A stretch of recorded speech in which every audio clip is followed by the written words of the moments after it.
Sarah Mitchell woke up at 5:30 a.m., just like every morning. The early March sun hadn't risen yet in Boston, but she was already preparing for what would be one of the most important cases of her career. At 32, she had worked tirelessly to become a senior attorney at Anderson and Brooks law firm. The morning was colder than usual, her breath visible in the air as she walked to her car. She had chosen her outfit the night before, a navy blue suit, a lucky charm bought with a full month's salary when she first started out. As Sarah drove through Boston's quiet streets, her mind drifted to her journey. Growing up in Maryland, her middle-class parents had instilled a strong work ethic. Her father, a teacher, and her mother, a nurse, saved diligently for her education. When she got into Harvard Law School, they cried tears of joy. 7 years after graduating, Sarah was now one of the youngest senior attorneys at her firm. She stopped at her favorite coffee shop, where Mary, the owner, greeted her with a smile. "Big case today?" Mary asked, noticing her formal attire. "The biggest," Sarah replied, sipping her usual large black coffee with a touch of cream. The case was significant for another reason. Her client was Thomas Reynolds, Jr., her friend since law school. When he'd asked her to handle his divorce, Sarah hesitated. Mixing friendship with work was risky. But Thomas insisted she was the only one he trusted. At the courthouse parking lot, Sarah checked her phone. 3 messages from Thomas asked if she had arrived yet. She smiled, understanding his nerves. Divorce cases were emotional, but this one was especially complex. Thomas came from a prominent Boston legal family, and his father was a well-known judge. Sarah gathered her materials, a leather briefcase holding her files, laptop, and a folder of documents she'd meticulously prepared the night before. By 8:15 a.m., the courthouse steps were bustling with activity. Sarah nodded at familiar faces as she climbed the stairs. Just as she reached the top, her phone rang. It was Jessica, her assistant. "Sarah, there's been an accident on Washington Street. Traffic's at a standstill. Thomas called the office. He'll be late." Sarah's heart sank. Judge Harrison, known for strict punctuality, was presiding. Being late was unthinkable. She quickly texted Thomas to stay calm and went inside. After clearing security, where Mike, a friendly guard, complimented her attire, Sarah headed to courtroom 3B.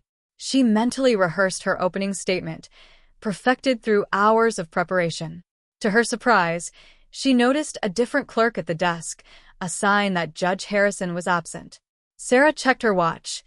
8:57 a.m. She hadn't heard from Thomas. At 9 a.m., the clerk's voice boomed. "All rise." The Honorable Judge Harold Reynolds, Sr. presiding. Sarah's stomach tightened. Thomas's father? Renowned for his strictness and traditionalism, Judge Reynolds was a commanding figure in Boston's legal scene. By 9:05 a.m., Thomas still hadn't arrived. Judge Reynolds frowned. "First case, Reynolds versus Reynolds," he announced, pausing at the empty chair beside Sarah. "Where is the defendant?" Sarah stood quickly. "Your Honor, my client is—" "Are you the attorney of record?" the judge interrupted. "Yes, Your Honor," Sarah replied, keeping her voice steady. "I'm Sarah Mitchell, representing Thomas Reynolds, Jr." His eyes narrowed slightly at her mention of Thomas's name. "Miss Mitchell," court began at 9 o'clock. "It's now 9:07, and your client is absent. Furthermore, you failed to notify the court of any delays." His tone was icy. Sarah tried to explain. "Your Honor, I apologize. There was an accident on Washington Street." "That's enough." Judge Reynolds cut her off. "I don't tolerate excuses. I'm holding you in contempt. You'll pay a $500 fine by day's end." The courtroom fell silent. Sarah, aware arguing would worsen things, responded, "Yes, Your Honor," and sat down. Moments later, the doors opened. Thomas entered, breathless, muttering, "Sorry, Sarah." Judge Reynolds glared. "Mr. Reynolds, explain your tardiness." "There was an accident, Your Honor," Thomas began, but the judge waved dismissively. "Enough. Let's proceed." Sarah straightened her shoulders, gathered her notes, and approached the podium. She delivered her opening statement with precision, though she felt the judge's piercing gaze. This was no ordinary case. It was a battle of skill, resilience, and professional integrity. By the day's end, Sarah was exhausted but resolute. Outside the courthouse, as the evening sun cast long shadows, she reflected on the challenges ahead. This case would test her limits, but she was ready to face it head-on. Out of breath, he was wearing an expensive gray suit, his dark hair slightly messy from running. "I apologize for my tardiness, Your Honor," he said quickly, making his way to the front. Judge Reynolds looked up, and for the first time that morning, his stern expression faltered.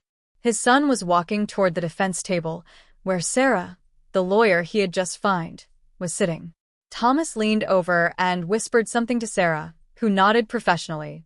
The judge's face went through several emotions in quick succession: surprise, realization, and then something that looked like embarrassment. He had just fined and dismissed his son's lawyer without giving her a chance to explain herself properly. The courtroom remained quiet as Judge Reynolds cleared his throat. He looked down at his papers, then back at Sarah and Thomas. The confident, stern judge from a few minutes ago seemed to have disappeared. In his place sat a man clearly struggling with the situation he had created. "Miss Mitchell," he said finally, his voice noticeably softer, "please approach the bench." Sarah stood up, her head held high, and walked forward. She could feel Thomas's supportive gaze following her. As she reached the bench, Judge Reynolds leaned forward slightly. The next few minutes would change not only the course of the day, but would also become a turning point in how justice was served in courtroom 3B. The morning's events had set the stage for an important lesson about assumptions, respect, and the need for change in the legal system. Sarah stood before Judge Reynolds at the bench, her back straight and her expression professional. The whispers in the courtroom had died down to complete silence.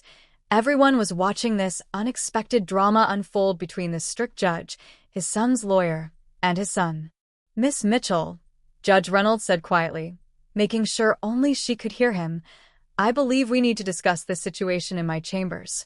He turned to the bailiff and announced, "This court will take a 15-minute recess." The bang of his gavel echoed through the silent room. As Sarah turned to walk back to her table, she caught Thomas's eye. He looked worried and angry at the same time. She gave him a small, reassuring nod. This wasn't the first time she had faced discrimination in her career, but it was certainly the most public instance. In the judge's chambers, Sarah stood near the door while Judge Reynolds sat heavily in his leather chair.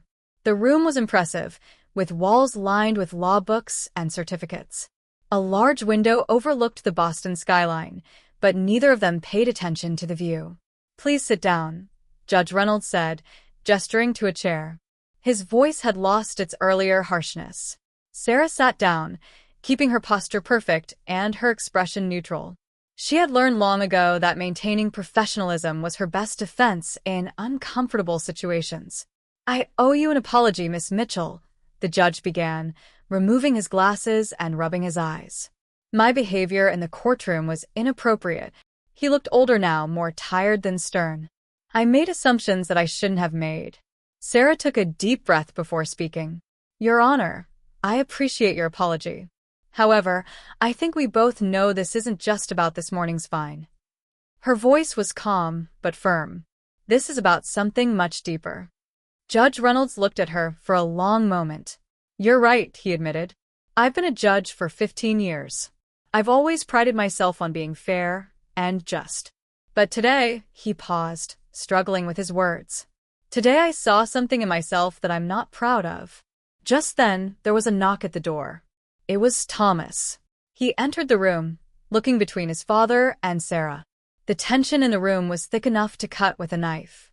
"Dad," Thomas said, his voice tight with emotion. "I can't believe what just happened out there.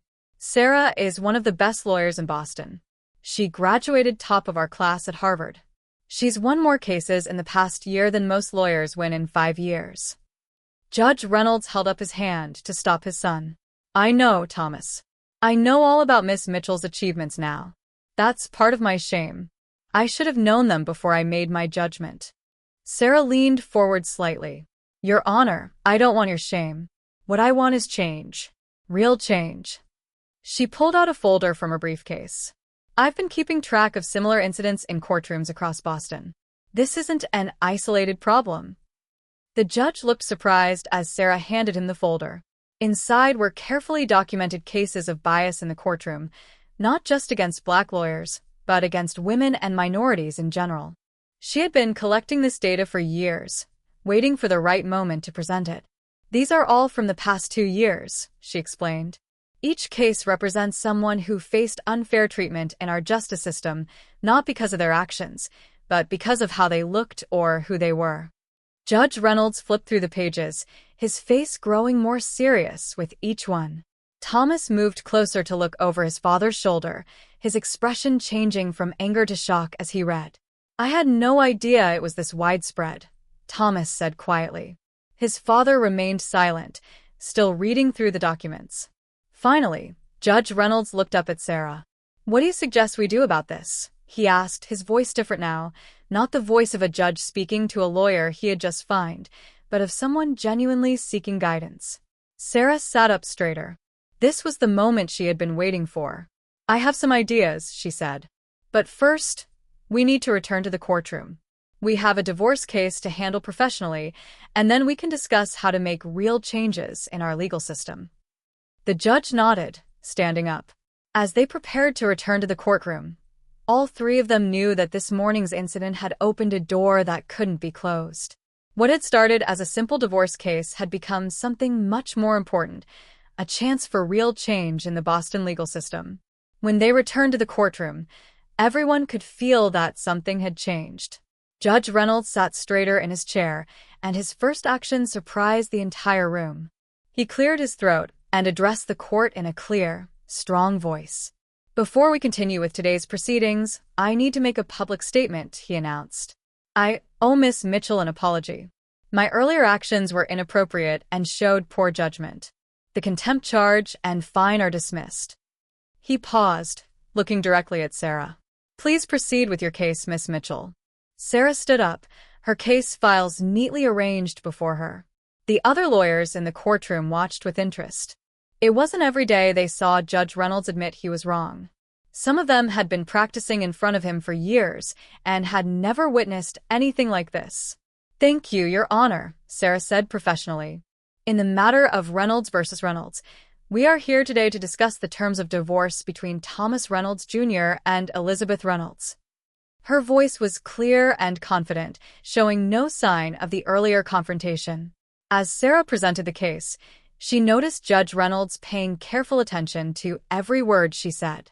He listened without interrupting, nodded at her key points, and treated her with the respect she had earned through years of hard work. The change in his behavior was subtle but clear to everyone in the courtroom.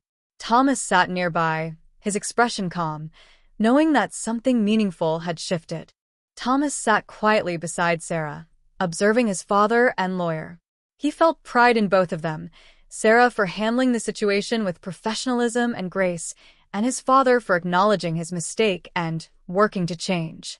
The divorce case itself was intricate. Thomas and Elizabeth had been married for 5 years, with significant assets to divide. Elizabeth's attorney, Mr. Peterson, was notorious for his aggressive courtroom style, yet today he seemed unusually subdued, perhaps influenced by the morning's events. "Your Honor," Sarah said, her tone measured, "my client is offering a fair settlement. We've prepared a proposal addressing both parties' interests." She handed documents to the clerk, who distributed them to the judge and Mr. Peterson. Judge Reynolds reviewed the proposal attentively, asking pointed questions on various details. His impartiality was evident. He treated this case like any other, unaffected by his personal connection to Thomas. During a recess, other attorneys approached Sarah. Many had faced similar biases in their careers, but hadn't spoken out. Seeing Judge Reynolds publicly address his error inspired them. "Miss Mitchell," a young Black lawyer whispered, "what happened today? It means a lot to us. Thank you for standing your ground." Sarah offered her a warm smile, recalling her own early struggles as a new attorney. The proceedings progressed smoothly. Elizabeth agreed to most of the terms, with only a few points requiring further negotiation. Judge Reynolds facilitated these discussions fairly, showing no favoritism despite his familial ties. Near the session's end, Elizabeth made an unexpected request to speak directly to the court. Granted permission, she stood, her voice soft yet steady. "When this divorce began, I was angry and ready to fight over everything," she admitted. "But what happened here today, seeing people handle challenges with dignity, has changed my perspective." She turned to Thomas, her expression genuine. "I think we can resolve this amicably." The tension in the courtroom dissipated. Sarah exchanged a glance with Thomas, who gave her a slight nod. This was the breakthrough they had hoped for. Judge Reynolds responded with a professional nod. "Given this development, I suggest both parties review the settlement overnight. We'll reconvene tomorrow to finalize the agreement." With a glance at his watch, he added, "Court is adjourned." As the courtroom emptied, Sarah packed her briefcase, satisfied with how the day unfolded. Not only had she effectively represented her client, but she had also sparked a necessary conversation about systemic bias. "Miss Mitchell, a moment, please," Judge Reynolds called out as she prepared to leave. She turned and he added, "I'd like to discuss your ideas for improving our court system, perhaps over lunch?" Sarah smiled and nodded. The challenging morning had opened a door to meaningful change, and she was ready to step through it. Later, Sarah met Judge Reynolds at a quiet Italian restaurant near the courthouse.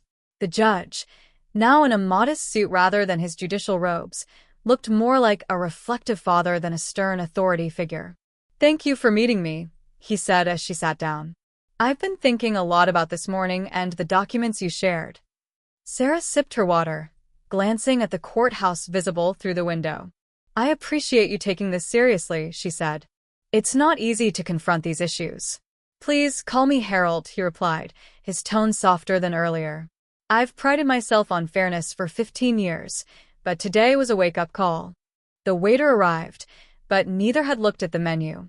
They ordered simple salads, more focused on their discussion than food. Once alone again, Sarah opened her briefcase, spreading out additional documents. "These statistics cover the past 5 years," she explained. "They show patterns of disparate treatment toward lawyers, especially women and minorities, in Boston courtrooms. The numbers don't lie." Judge Reynolds donned his reading glasses, his expression darkening as he reviewed the data. "This is troubling," he said after a pause. "Extremely troubling." Sarah leaned forward. "What's even worse is that most incidents go unreported. Many fear retaliation or damage to their careers." Her voice grew firmer. "I've been collecting these accounts for years, waiting for the right time to act." The waiter returned with their salads, but neither touched them. Reynolds jotted notes in a small pad. "What do you propose we do?" he asked, meeting her gaze. "It's clear you've put considerable thought into this." Sarah exhaled, her resolve evident. "I have a 3-part plan. First, mandatory training for all courtroom officials, judges, clerks, bailiffs. Second, a transparent system for reporting and addressing bias. Third, regular reviews of court decisions to identify patterns of inequity." Reynolds nodded, clearly impressed. "It's an excellent plan, but implementing it won't be easy. Some colleagues will resist." "That's why we need someone like you to lead," Sarah countered. "Your reputation lends credibility. If you acknowledge and address this issue, others will follow." At that moment, Thomas arrived, joining them at the table. "How's it going?" he asked, glancing between Sarah and his father. "We're discussing systemic changes," Sarah replied, gesturing to the documents. Thomas scanned the papers, his respect for his father deepening. "Dad, are you seriously planning to take on the system?" Reynolds straightened. "When you make a mistake, you don't just apologize, you take action to ensure it doesn't happen again. Miss Mitchell has shown me this is bigger than one case." Sarah observed the shared understanding between father and son, hopeful for the future. "We'll start tomorrow," Reynolds declared firmly. "I'll call a meeting with the judges.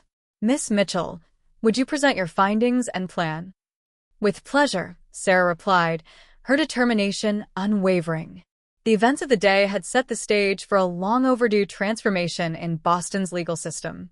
Sarah replied, "This is why I became a lawyer, to make real change in the system."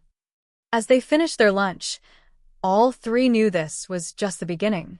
What had started as a challenging morning in court was becoming something much larger, a chance to make the legal system fairer for everyone. A week after the incident in courtroom 3B, Sarah stood in the main conference room of the Boston courthouse. The room was filled with 30 judges, all in their black robes, waiting to hear her speak. Judge Reynolds sat in the front row, giving her an encouraging nod. Sarah had spent the entire week preparing for this moment. She wore her lucky navy blue suit again, but this time, she felt different. She wasn't just a lawyer presenting a case. She was someone determined to change the system.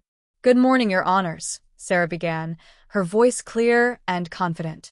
"I'm here today to discuss something that affects everyone in our legal system."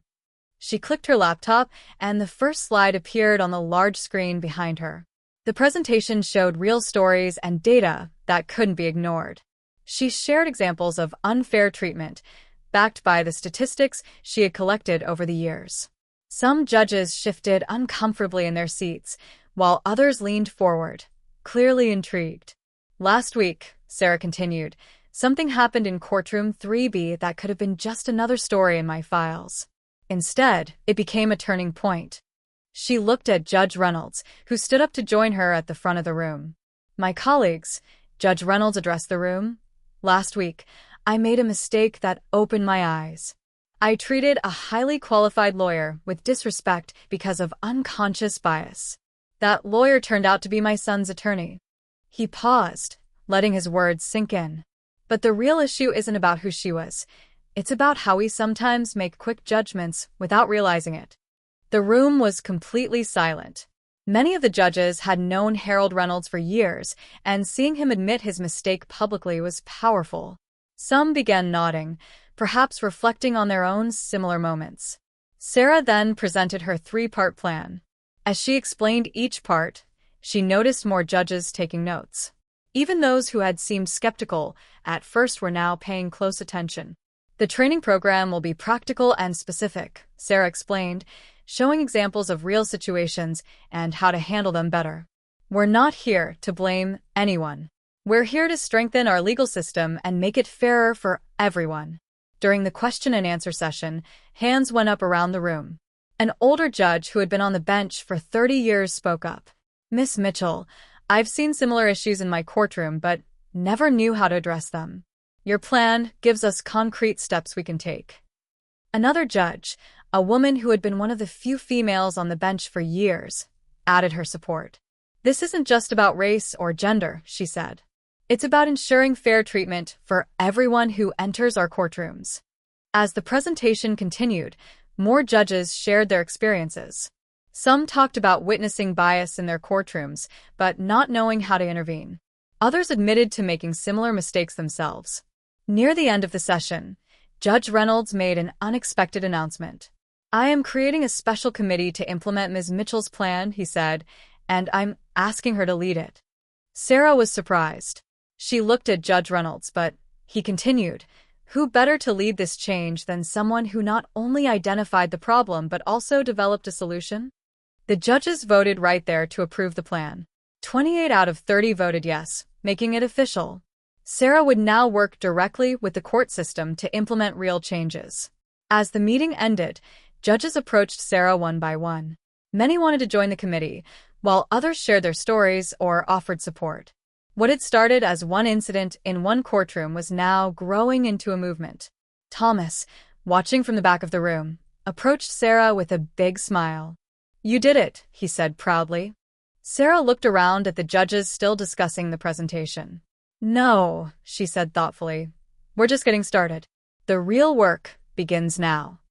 Judge Reynolds joined them, looking more energized than he had in years.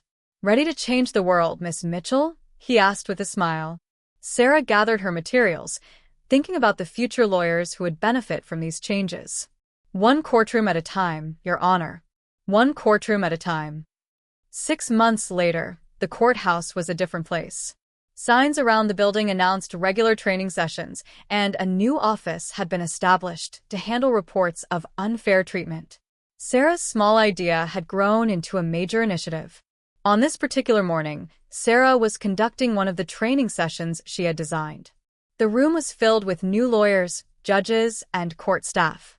Judge Reynolds sat in the back, as he never missed a session.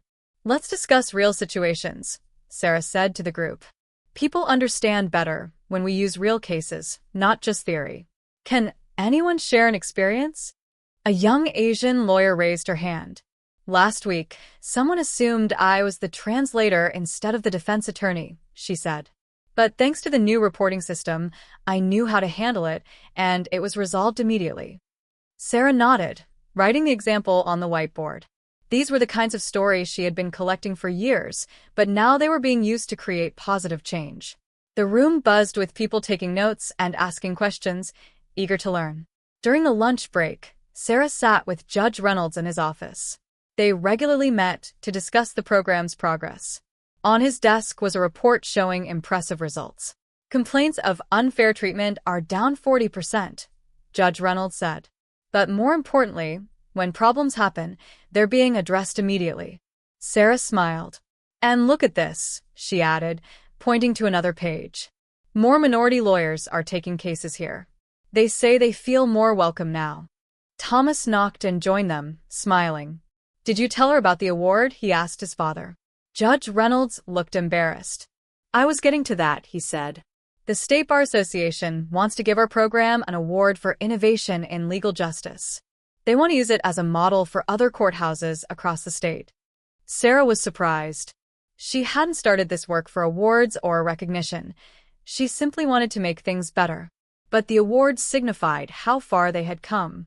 Smiling, she thought about the journey ahead, knowing it was only the beginning. Their program was destined to spread, helping more people in need. Later that afternoon, Sarah watched a trial in courtroom 3B, the same room where it all began 6 months ago. The lawyer presenting the case was a young Black woman, freshly graduated from law school. Sarah noted how different things were now.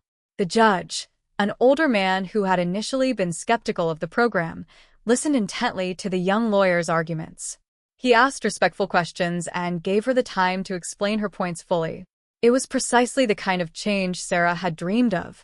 After court, the young lawyer approached Sarah with an excited expression. "Ms. Mitchell," she said, her voice brimming with admiration, "you don't know me, but you're the reason I chose to practice in Boston.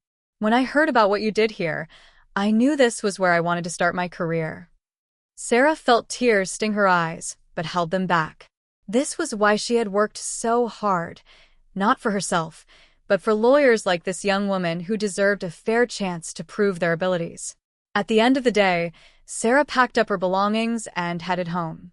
Walking down the courthouse steps, she recalled that morning 6 months ago when she had climbed those same steps, nerves tight about her case with Thomas.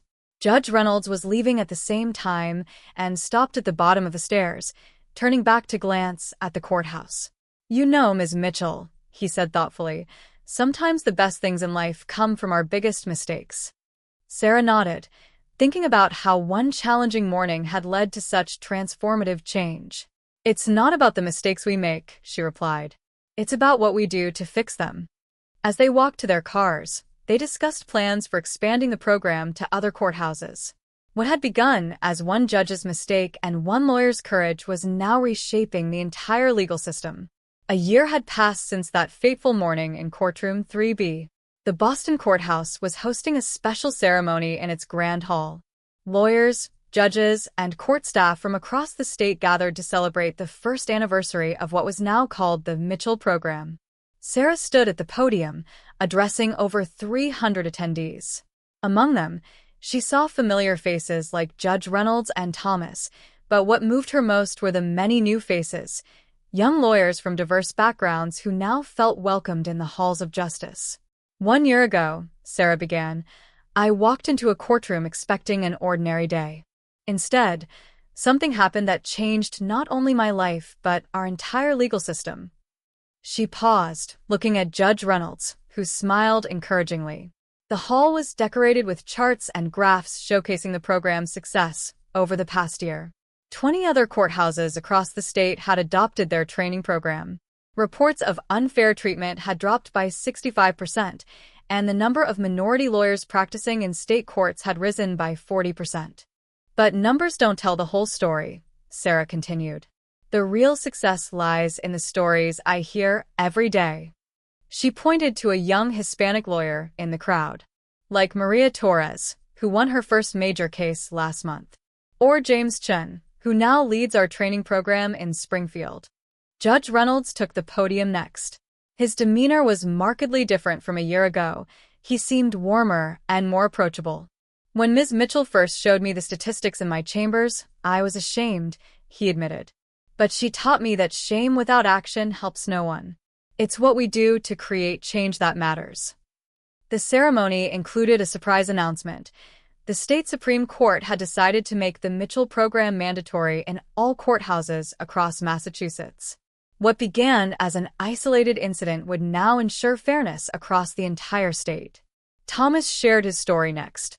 "A year ago, my father fired my lawyer without realizing who she was," he said, drawing laughter from the audience.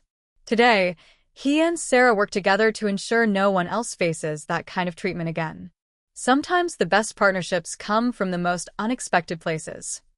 After the ceremony, a reception was held in the courthouse lobby. Sarah walked among the guests, speaking with young lawyers who shared their experiences. One conversation particularly touched her. A young Black woman approached her with tears in her eyes. "Ms. Mitchell," she said, "I almost quit law school last year because I was afraid I wouldn't be treated fairly in court. But when I read about what you did here, you gave me hope. Today, I won my first case in this very courthouse." Sarah hugged the young woman, remembering her own early days as a lawyer. She had faced numerous challenges, but had never imagined that standing up for herself would lead to such sweeping changes. Judge Reynolds joined her, holding a special plaque. It was to be displayed in the courthouse entrance, commemorating how one morning's mistake led to meaningful reform. The plaque's inscription read, "Justice is not just about laws. It's about how we treat one another in these halls." As the evening drew to a close, Sarah, Thomas, and Judge Reynolds stood together on the courthouse steps where their story had begun. The setting sun painted the sky in vibrant colors. "Did you ever think that morning would lead to all this?" Thomas asked, gazing at the crowd inside. Sarah shook her head. "I just wanted to be treated fairly," she said. "But sometimes, standing up for yourself means standing up for everyone who comes after you." Judge Reynolds placed a hand on Sarah's shoulder. "You know, next month we're starting training programs in New York and California. They want to use our model nationwide." Sarah smiled, thinking about the future lawyers who would benefit from these changes. What had started as a difficult moment between a judge and a lawyer had grown into a movement reshaping the legal system. As they walked down the courthouse steps together, Sarah reflected on how significant changes often stem from the smallest moments. All it takes is one person willing to stand up, one person brave enough to admit they were wrong, and the courage to work together for something better. The story of the white judge and the Black lawyer had become a blueprint for change, proving that justice works best when everyone is treated with respect and dignity.